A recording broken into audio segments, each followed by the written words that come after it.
Prairie Mosaic is funded by the Minnesota Arts and Cultural Heritage Fund with money from the vote of the people of Minnesota on November 4th, 2008. The North Dakota Humanities Council, a nonprofit, independent state partner of the National Endowment for the Humanities. The North Dakota Council on the Arts, and by the members of Prairie Public.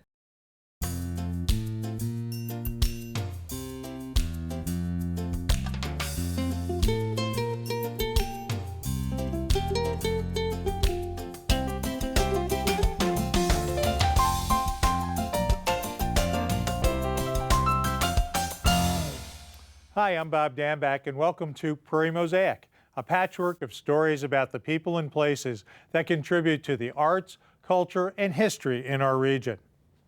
On this edition, we'll learn about the Nordic art of building Tina boxes, visit a museum dedicated to preserving the history of Minnesota's early settlers, and enjoy the music of a string quartet from Bismarck, North Dakota. Mark Vins is an acclaimed poet and retired professor from Minnesota State University Moorhead. He describes poetry as a way of seeing and a way of discovering. Recently, he visited our studio to read some of his poetry and was joined by jazz musicians David Ferreira and Bill Law. They call themselves Just Friends.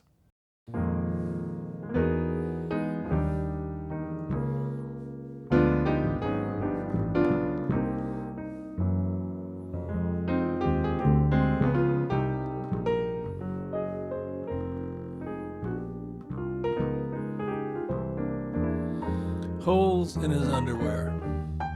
For God's sake, his mother always told him, never go out with holes in your underwear. What if you were in an accident? She was a good and dutiful mother and could be proud he was always equipped with the best fruit of the loom, spotless, bleached, even starched. But then he went off to college and began to forget everything she had labored so long to teach him. And one day he was in a terrible car wreck.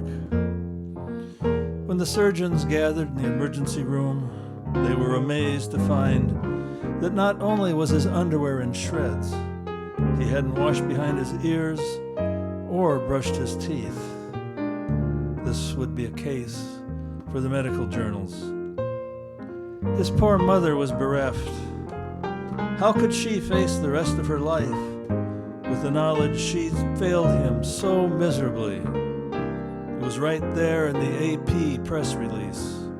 Her name, the mother whose son was in an accident with holes in his underwear.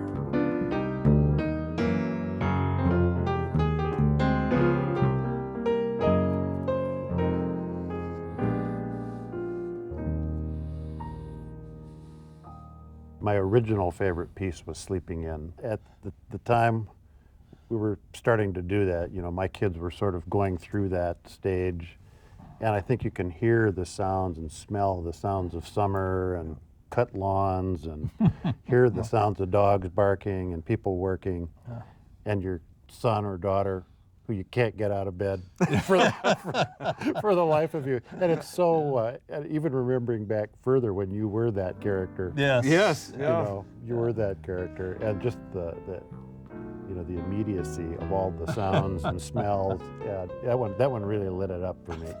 That was really a beauty. Great. Yeah.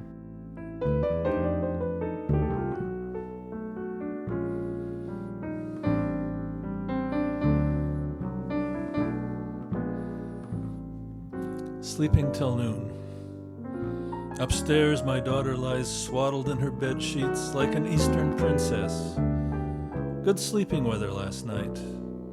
Any summer night is good for her. Lawnmowers, barking dogs, phone calls, the man next door scraping paint to raucous music. None of it matters to her, and I won't wake her either, not for anything less than the second coming. Not till noon, anyway. That's when my father's voice takes over. I can't help it. When I grew up, certain things were always held sacred. Long-distance calls, cleaning your plate, getting up at a decent hour. But let's face it, I don't sleep so well anymore, no matter what my intentions. Sunlight shakes me like there's something urgent I've forgotten. Alarm clocks follow me into every room. So sleep well, daughter. Sleep well for both of us on this fine summer morning. I'll take the phone off the hook, go outside and speak to birds and garbage trucks. And when we meet on the stairs, it will be with guilty smiles. Here's one thing at least I haven't managed to forget. Good morning, daughter. Yes, indeed, it was.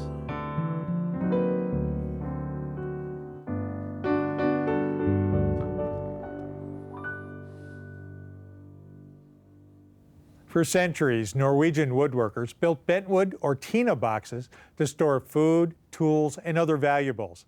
This practical wood container became a tradition passed on through generations. Preserving that Scandinavian tradition captured the heart and imagination of craftsman Robert Hoover, who has been teaching his tina box class for more than 15 years at the Concordia Language Village in Bemidji, Minnesota.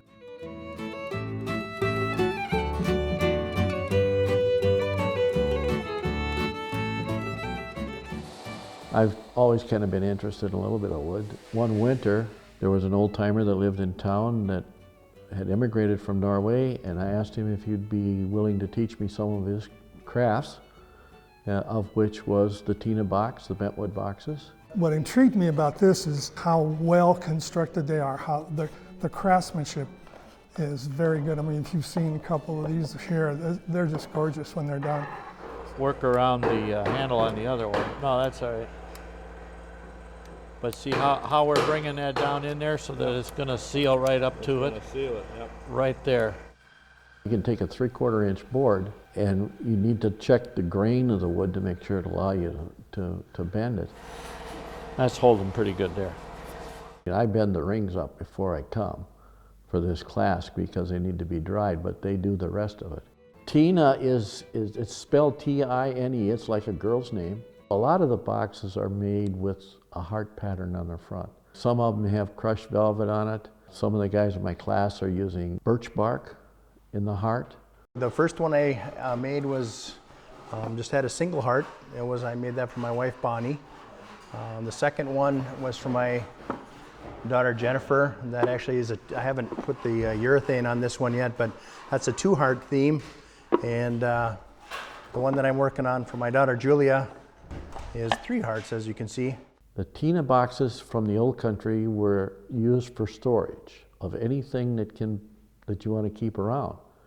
A lot of times they were used as lunch boxes where they could take their bread, cheese, sausage out in the field if they were hanging hay on the line to dry, or so that the rodents and the critters couldn't get in there. And I like to do the keening on the boxes primarily before we glue the bottoms in, because then you can work from both sides. So we're going to go right in the middle with an awl and split that like that. Then I put a point on this end so that when we come back through here, you pull the awl out and you run this keen through at the same time so it comes through the hole. And you need 5.5 lengths simply because it's lacing through itself several times as it goes down. In the old country, they used to use spruce root or birch root. And I've made boxes out of bird's eye maple, the soft maple, birch boards, and I've made a tina box out of birch bark, which is called a nevatina. A lot of them were used in the kitchen to store rice, tea, coffee, beans. A favorite was a schmurbox, butter box. So we'll cut this one off and plane it down. Let's go down to 10 millimeters for the bottom.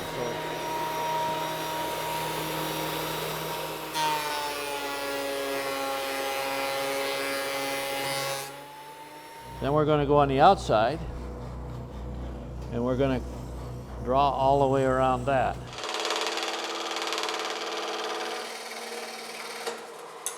I had a piece of bird's eye maple one time, and the guy at the lumber yard said, well, if you're going to try and bend it, the eyes will pop out. But they didn't. And it was a 3/4 inch board, and I actually made 3 Tinas out of that one, where I used the bird's eye maple for the side of the box, and then I used the soft maple for the covers and posts. It was beautiful. And the eyes just glowed in the wood when you got it finished. We put glue in the bottom groove of the bottom of the box. Put the box on there, and we want it to dry. So we'll drill a couple of holes, and then we'll peg, and then we'll work our way around.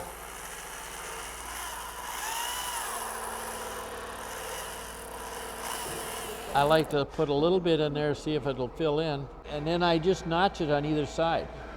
And then we just snap that off. See, in most of the boxes I make it so that the bottom board that I'm using in the box is recessed up into the box, so it makes it nice and firm. We could start doing this to alleviate, there was a couple little notches there. This particular box is called a key box because there is a key in the corner that holds the cover down, and the cover then comes up and it's pegged on the other side. This particular Tina box is made out of basswood, and it's one that my wife painted. And you see the heart pattern in the front of the Tina, because a lot of the Tina boxes were made for sweethearts or something like that. I've heard the story that if you wanted to get engaged to a gal, you would make a nice Tina box and leave it on her doorstep.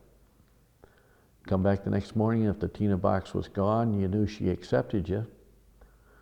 If not, she rejected you, and you wouldn't give that Tina box to a different girl at that point. So as the story goes, beware the man with many Tinas. But this way it's doing it all the way around. I go out in the shop, and sometimes I work till after midnight and don't even realize it's late, you know. Time just goes nice when you're doing it. The Settlers Square Village in Warren, Minnesota is a walk back in time for visitors as they experience preserved buildings, tractors, and other artifacts from the town's past history. Here's an opportunity to appreciate the past with a visit to Settlers Square.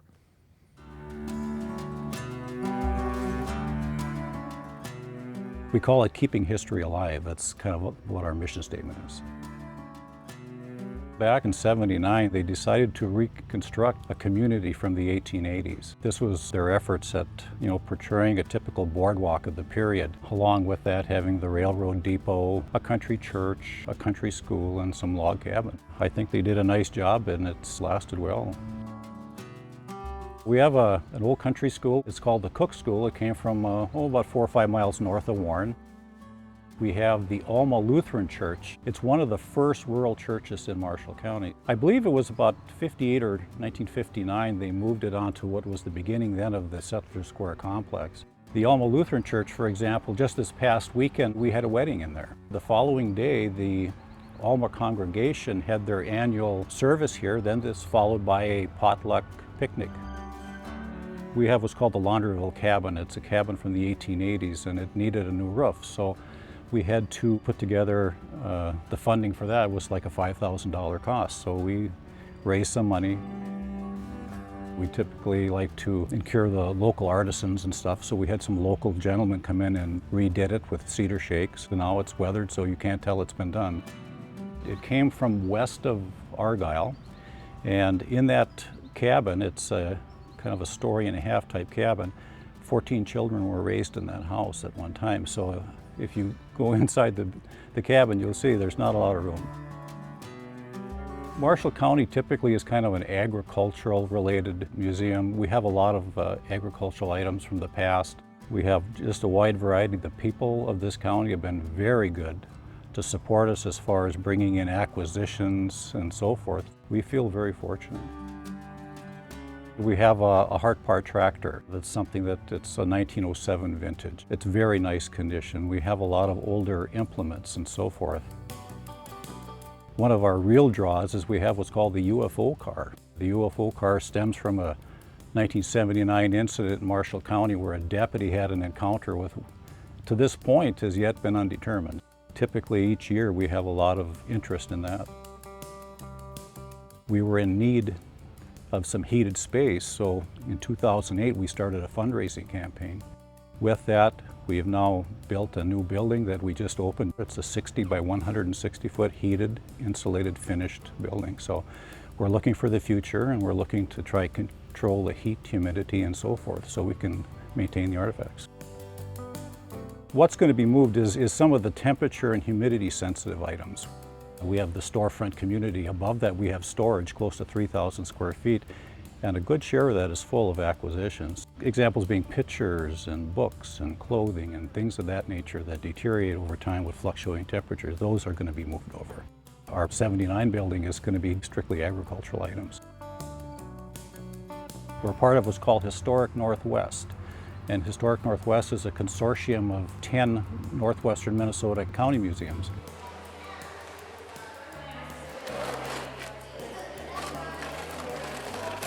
We have a lot going on. We have kids programs, one program every month starting in June, July, and August. We also invite any interested people who like to come out and enjoy the children making homemade ice cream. We have a membership list, but typically it's pretty much all donations. We do fundraising throughout the year.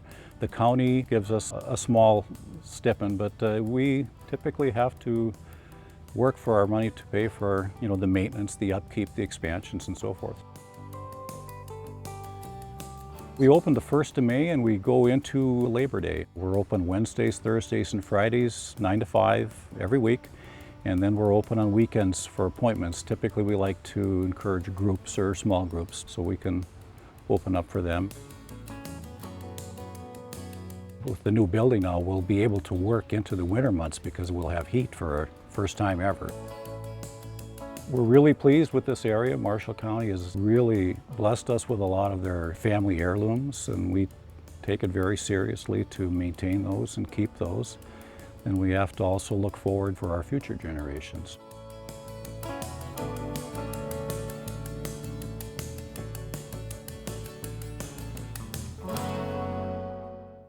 All 4 members of the Sonora String Quartet are active in the Bismarck Mandan Symphony Orchestra.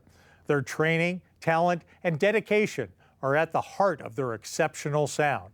Sit back and enjoy the 4th movement of Mozart's String Quartet that he wrote as a dedication to composer Joseph Haydn.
Thank you for joining us for this edition of Prairie Mosaic.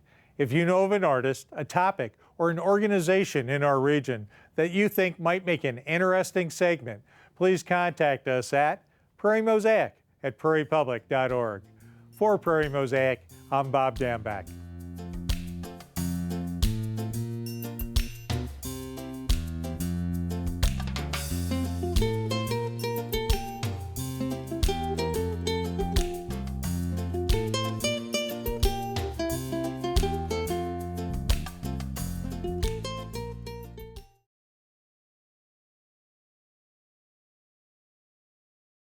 Prairie Mosaic is funded by the Minnesota Arts and Cultural Heritage Fund with money from the vote of the people of Minnesota on November 4th, 2008. The North Dakota Humanities Council, a nonprofit, independent state partner of the National Endowment for the Humanities. The North Dakota Council on the Arts, and by the members of Prairie Public.